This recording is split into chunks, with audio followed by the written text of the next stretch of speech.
আজই ডাউনলোড করুন আর এনজয় করুন আপনার পছন্দের শো। তোমার উপোস তো আমি কি করব? এক মালকিনের জন্য উপোস করেছো, আর একজনের জন্য ভাঙবে, কি আছে? নাও খাও, খাও বলছি, খাও ম্যাডাম, না ছোট ম্যাডাম, না।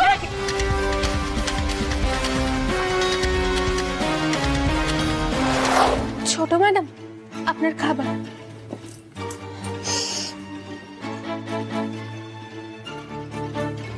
এই দাঁড়াও, এই তুমি দিদির ঘরে গুরুদেবের জন্য দুধ আর ফল নিয়ে গেছিলে না? হ্যাঁ। তুমি শুনেছো গুরুদেব কি বললেন দিদিকে, কি বিধান দিলেন? আমি তো সেরকম কিছু শুনিনি। এই একদম মিথ্যে কথা বলবে না, হ্যাঁ? আমার কাছে তো একদম মিথ্যে কথা বলবে না, একদম সাধু সাজার দরকার নেই। আমি নাই তোমার মতো কাজের মেয়েদের স্বভাব খুব ভালো করে জানি।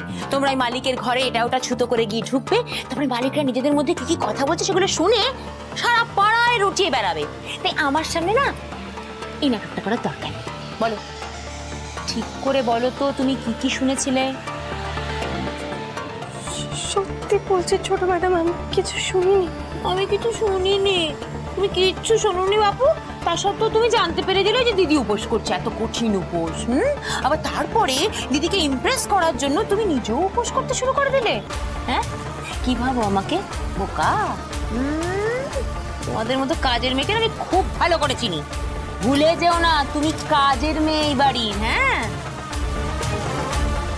গুরুদেব দিদিমাকে কি বলেছেন সেটা কিছুতেই ছোট ম্যাডামকে বলা যাবে না।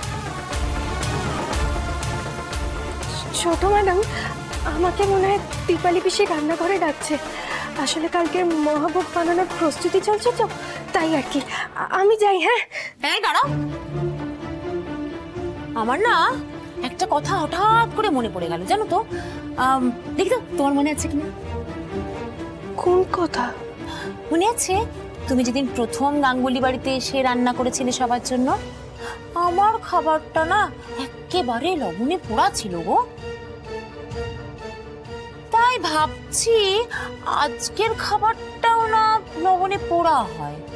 না ছোট ম্যাডাম, আমি বেশি লবণ দিইনি। তাই? তাহলে প্রমাণ করো। ছোট ম্যাডাম, আমি সত্যি বলছি। ও মা, তুমি বললেই আমি বিশ্বাস করবো নাকি? হ্যাঁ, দাঁড়াও।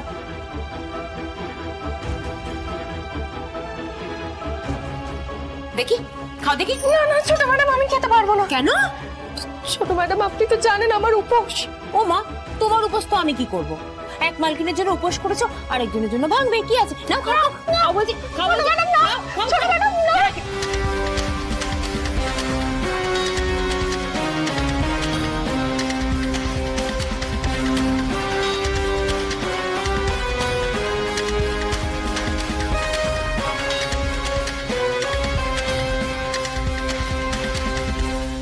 আয়ুষ, তুই এটা তুমি কি করতে যাচ্ছিলে কাকিমুনি? আমি বলো আমাকে, তুমি এটা কি করতে যাচ্ছিলে? আরে ওকে টেস্ট করাতে যাচ্ছিলাম, লবণ বেশি আছে কিনা সেটা দেখাতে যাচ্ছিলাম। দেখো কাকিমুনি, কুসুম মায়ের কথা ভেবে, আমাদের গাঙ্গুলি পরিবারের মঙ্গলের কথা ভেবে উপোস করেছে, আর তুমি সেটা ভেঙে দেওয়ার চেষ্টা করছো। আমি সমস্ত কিছু সহ্য করতে পারি, কিন্তু এটা কোনোদিনও সহ্য করবো না যে আমার মায়ের জন্য মন থেকে কেউ কিছু করতে চাইছে আর অন্য কেউ এসে সেখানে বাধা দেওয়ার চেষ্টা করছে।